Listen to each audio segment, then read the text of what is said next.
Hello दोस्तों, मैं आराधना कुमारी आज आप लोगों के लिए राज्य के नीति निर्देशक तत्व एवं कर्तव्यों को लेकर आई हूँ। राज्य के नीति निर्देशक सिद्धांतों का अर्थ, meaning of directive principle of state policy.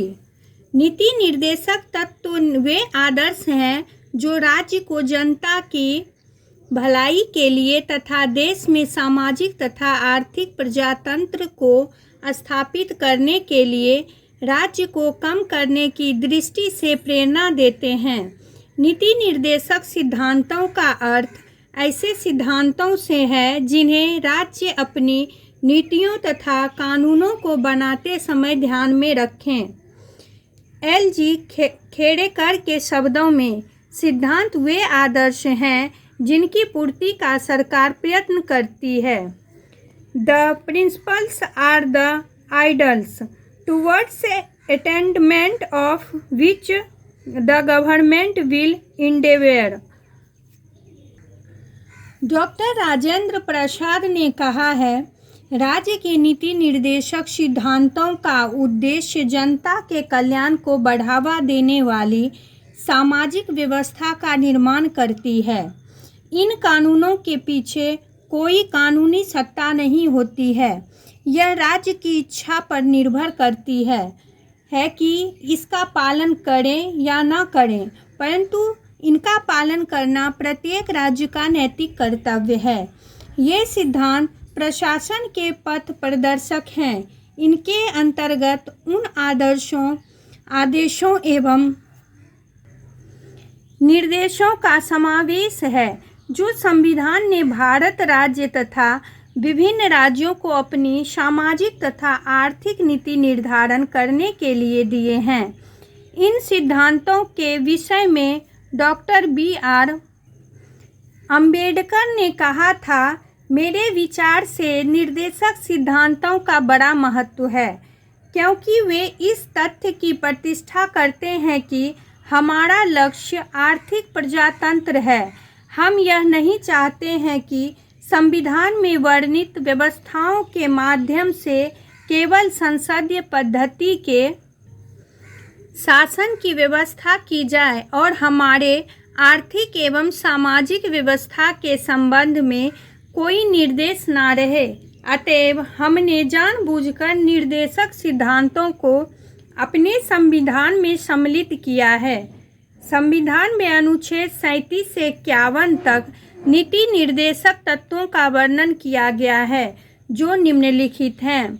आर्थिक न्याय उपलब्ध कराने वाले नीति निर्देशक तत्व। सामान्य जनता की आर्थिक न्याय उपलब्ध कराने वाले नीति निर्देशक तत्व इस प्रकार हैं। पहला, पुरुष और स्त्री सभी नागरिकों को समान रूप से जीविका के पर्याप्त साधन प्राप्त करने का अधिकार है। दूसरा, समुदाय के भौतिक संसाधनों का स्वामित्व और नियंत्रण इस प्रकार विभाजित हो जिससे सर्वोत्तम सामूहिक हित हो। आर्थिक व्यवस्था इस प्रकार गतिशील हो जिससे धन और उत्पादन के साधनों का जन साधारण के लिए अहितकारी संकेंद्रण न हो।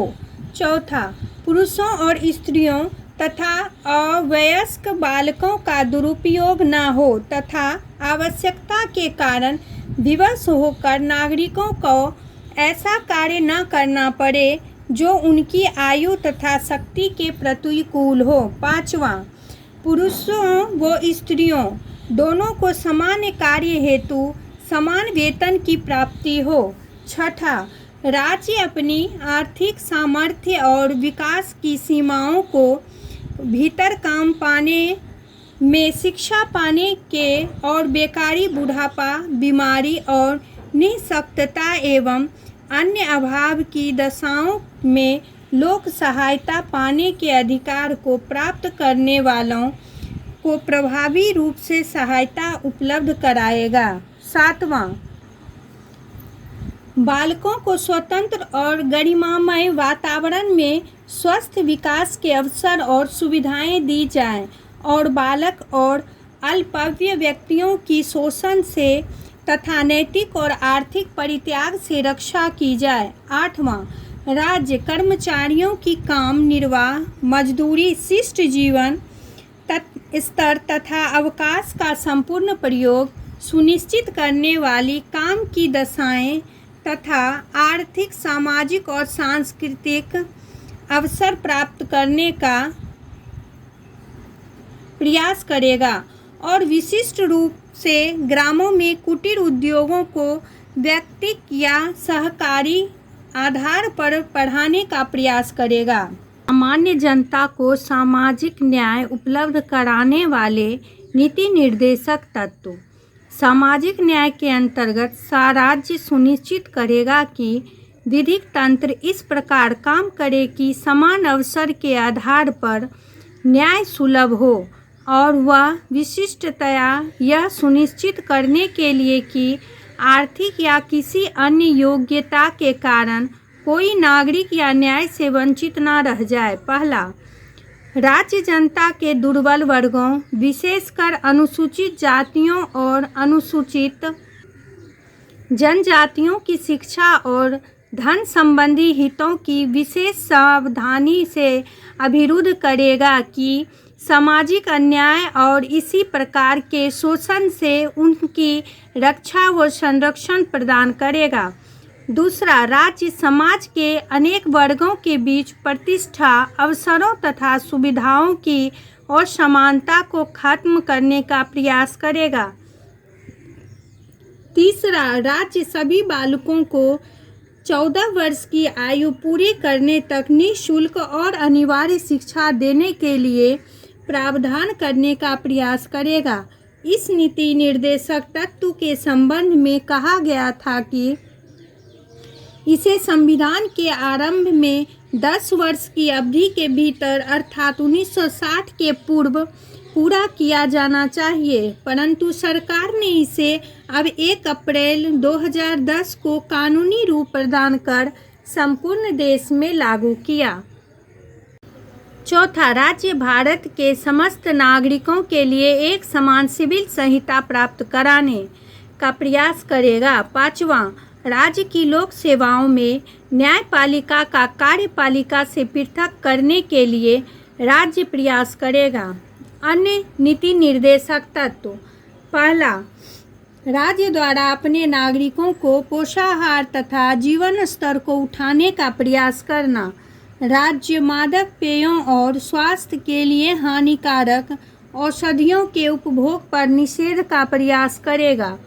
दूसरा, राज्य कृषि और पशुपालन को आधुनिक और वैज्ञानिक प्रणालियों से संगठित करने का प्रयास करेगा और दुधारू पशुओं की नस्लों के परीक्षण और सुधार के लिए तथा उनके वध के निषेध हेतु कदम उठाएगा।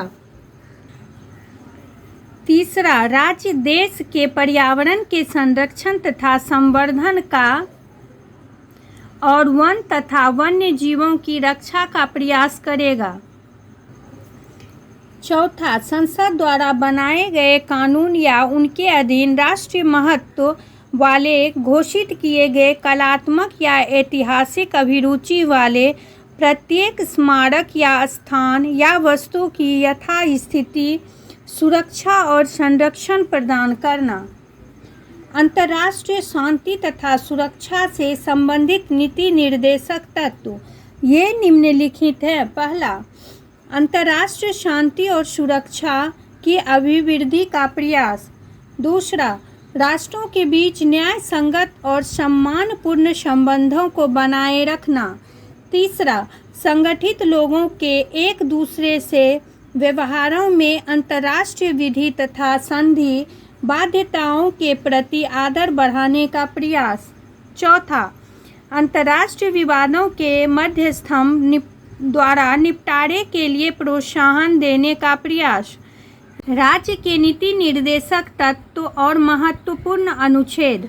अनुच्छेद 38, राज्य लोक कल्याण की अभिवृद्धि के लिए सामाजिक व्यवस्था बनाएगा।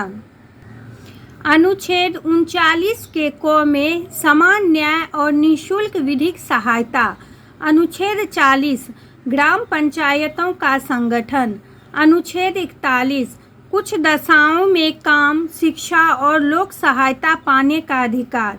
अनुच्छेद 42 काम की न्याय संगत और मानवोचित दशाओं का तथा प्रसूति सहायता का उपबंध।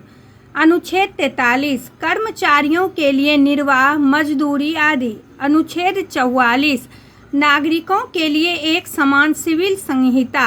अनुच्छेद 45 बालकों के लिए निःशुल्क और अनिवार्य शिक्षा। अनुच्छेद 46 अनुसूचित जनजातियों और अनुसूचित जनजातियों और अन्य दुर्बल वर्गों की शिक्षा और अर्थ संबंधी हितों का अभिवृद्धि। अनुच्छेद 47 में पोषाहार स्तर और जीवन स्तर को ऊंचा करने तथा लोक स्वास्थ्य में सुधार करने का कर्तव्य राज्य का। अनुच्छेद 48 कृषि और पशुपालन का संगठन। अनुच्छेद 49 राष्ट्रीय महत्व के स्मारकों और स्थानों का संरक्षण। अनुच्छेद 50 कार्यपालिका से न्यायपालिका का पृथक्करण। अनुच्छेद 51 अंतर्राष्ट्रीय शांति और सुरक्षा की अभिवृद्धि। मूल कर्तव्य। सन 1976 में संविधान में 42वें संशोधन के चतुर्थ भाग के बाद भाग चतुर्थ और अनुच्छेद 51 को जोड़ा गया, जिसमें 10 मूल कर्तव्यों की व्यवस्था की गई। वर्ष 2002 में 86वें संविधान संशोधन के मूल कर्तव्यों की संख्या 11 हो गई, जो निम्न प्रकार हैं। पहला, संविधान का पालन तथा उनके आदर्शों, संस्थाओं और राष्ट्रीय प्रतीकों का सम्मान। दूसरा, राष्ट्रीय आंदोलन के प्रेरक आदर्शों का पालन। तीसरा, भारत की संप्रभुता, एकता और अखंडता की रक्षा। चौथा, देश की रक्षा और राष्ट्रीय सेवा। पांचवा, भारत के लोगों में समरसत्ता और भ्रातृत्व की भावना का विकास। छठा, राष्ट्र की समन्वित संस्कृति और गौरवशाली परंपरा की रक्षा। सातवां, वैज्ञानिक दृष्टिकोण, मानववाद और ज्ञानार्जन का विकास। आठवां, प्राकृतिक पर्यावरण की रक्षा और सभी प्राणियों के प्रति दया भाव। 9, सार्वजनिक संपत्ति की सुरक्षा व हिंसा से दूर रहना। 10वां, व्यक्तिगत तथा सामूहिक उत्कर्ष का प्रयास। 11वां, प्रत्येक बच्चे के अभिभावकों का कर्तव्य है कि अपने 6 से 14 वर्ष के बच्चों की शिक्षा के लिए उपयुक्त माहौल तैयार कराएं। 86वें संशोधन द्वारा वर्ष 2002 में जोड़ा गया। दोस्तों, आप लोगों को मेरी यह वीडियो अच्छी लगी हो तो please like, share and comments करें।